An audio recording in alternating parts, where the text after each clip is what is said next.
Welcome back to Anderson Acres. It's kind of a little bit of a chilly day today. It's not super cold because it's not 40 below. And I know it's been a really cold couple weeks for everybody. Some people have had 40 below or 20 below or temperatures that are not normal for them. And that's okay. That is absolutely okay that we've all had some crazy, crazy weather out here. So here's the thing that I've been asked, because last week I talked about how we kind of don't heat our barn and our temperatures are really, really cold. And I talked about how people in other areas that got really, really, really cold may not be able to cope because they're set up differently and their animals have a different level of tolerance because they're not born in this. So we got the dogs out there, except Whiskey's over here. And Shadowfax is beetling around because, Shadowfax is Shadowfax. He's dirty, by the way. He's such a dirty pony. He's so dirty. That's just the way it is. So we're going to move a little bit closer. Forgive the weird, I'm dealing with a new tripod, so I'm just learning how it moves. So we're just going to move a little bit closer just so we can see them all a little bit better. Yes, we are, because you guys are good.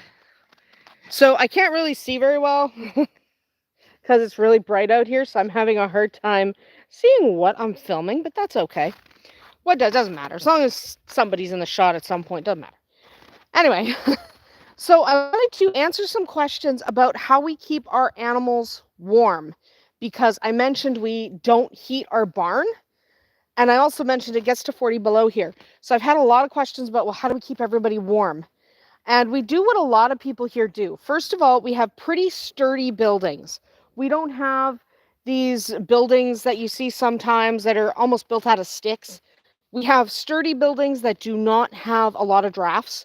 So we have all the drafts blocked. You can see it's our barn over to that side, that way. Our barn that way is pretty sturdy. It's got thick, thick wood on the outside. It's got good solid windows. It does have ventilation. If you go up under the eaves, it's not entirely sealed, because if you seal your barn, what's going to happen is you're going to end up trapping moisture, and we don't want to trap moisture because trapped moisture leads to frostbite. So you need to make sure the moisture can escape, and that's why there's ventilation underneath eaves. And even people here, they build their sheds like that, even if they're not going to have animals in them. There's ventilation up under the eaves just so you don't end up with a lot of moisture buildup and basically frost inside your sheds. So even sheds are built that way here, just because we're going to turn the camera because Shadowfax is going to poop. Don't need to watch it to horse. Anyway, so basically what we're talking about is the eaves. So even this brown building over here, this brown building also has quite a lot of ventilation, so we don't have to worry about that very much. And the animals are back over here. We're not straight. Whatever. It doesn't matter. It doesn't matter. It doesn't matter. I'm not going to worry about the camera too much today. So that's one thing. The second thing, so keep the drafts off the animals. You got to keep your ventilation good. You got to keep that air moving, but not on the animals. If the air is moving on the animals, then they get frostbite. That's no good. And they also get very, very cold. We all know how cold it is if you stand in the wind versus hide from the wind. So, there we go. So the other thing we do is we typically insulate our barns. Not everybody has to insulate. Like this barn is built with pretty thick, sturdy wood, so it's not as important. But yeah, they have to be insulated typically. But again, you still don't block out all that air, because if you lock in that air, it's going to lock in the moisture. So when you're insulating, you still have to make sure you leave enough air movement that you don't lock in that moisture. And your ventilation does have to be at the top so that the moisture can escape out the top of your buildings. And the other thing we do, you'll notice our animals are together. Okay? Our animals are together. So our chickens and our horse and our goat are in the same building, because chickens can get really, really cold sometimes, depending on the breed. We have silkies, which everyone tells me are really, really delicate. But, our silkies are fantastic. at keeping warm in the winter. So, yeah, everyone tells me they're delicate, but ours aren't. It doesn't matter. Irrelevant. So they're all together in that barn. So you've got a horse and a goat, and you've got a bunch of chickens. The horse especially generates a lot of heat. You'll notice he's not blanketed or anything. He doesn't need it. He's a mini horse. He has a really thick coat. He's very, very dirty. Shadowfax are so dirty. But he has a really thick coat, and he has basically his winter woolies, and he is designed for this kind of weather. Snow hits his back and doesn't melt because the heat's not escaping from his body very easily. And he generates a lot of warmth. A lot of warmth. Okay, so he generates quite a lot of heat. So when he's in there, that also helps keep the heat decent. I mean, it's not going to be above freezing when it's 40 below, but it still keeps it decent enough that the chickens don't freeze to death. So then we get to the Quaternix quail over here. We do have our Quaternix quail. Woof. The dogs. We do have the Quaternix quail. They are a non-issue.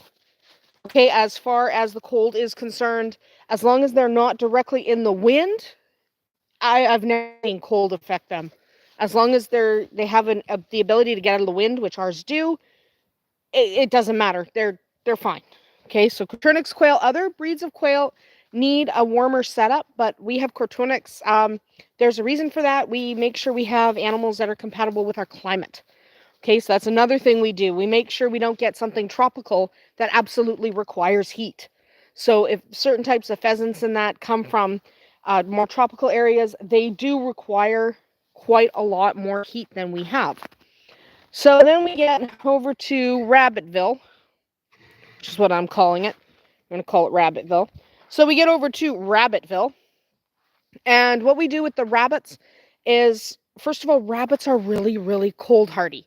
They are more likely to be affected by heat than cold. So we don't clear the snow away from their houses so that the snow builds up and insulates their houses. And we make sure nobody's alone. Okay, we don't have one single dude hanging out in a pen by himself so he has no one to snuggle with. If he doesn't have a rabbit to snuggle with, we will make sure the cats have access so the cats can snuggle. All right, so all of that matters. But what matters the most is these animals were born here. Okay, Shadowfax was born not actually in Canada, he was born in Minnesota, but it's still really cold in Minnesota. Okay, it's really cold in Minnesota, almost as cold as we are. So he was born into these kind of climates. The dogs obviously were born in for this. Our chickens were all hatched here. We don't have anybody, I didn't go get a mini horse from Florida and expect him to be able to tolerate a Manitoba winter. Canadian winters are cold, so I didn't expect him to be able to do that, to handle the northern weather without any kind of a time to adapt. He's not from the south. So the biggest thing with our animals is we don't have any animals that weren't raised in this kind of climate. Okay, they were all raised here. They are adapted for it. So when somebody asks, well, how do they stay warm? They're built for it. They're ready for this. It's not the same if you're down in Tennessee and you got 20 below over the last couple weeks. It's freezing for your animals because they aren't adapted to that. They're not ready for it. They don't have any way to cope. Whereas here, these guys were born and bred for that. I don't know where vodka's going. It's off in the middle of nowhere. Whatever. We don't worry about vodka. But that is the real key. The real key is these animals were born here. They were raised in this kind of weather. Their bodies are adapted for it. Whereas if you are in the south, your animals are not. So those are some of the ways we keep critters warm. Keep this bouncing around. Those are some ways we keep our critters warm in the winter without actually needing heat. Okay? Those are just some ways. They're not all of the ways, but they are some of the ways. So I hope you enjoyed it here today with us live at Anderson Acres. I'm a little bit stumbly over my words because I obviously don't have anything scripted when I'm live, but that's okay. I hope you enjoyed taking a look with everyone, and I hope some of this was a little bit helpful to people who are thinking of starting their own hobby farm and want to know, how do you keep your animals warm without using heat? Some people do need to use heat because it gets so cold and their animals aren't ready for it. Ours are, so we're lucky. That's about it for us here today at Anderson Acres. We'll see you tomorrow.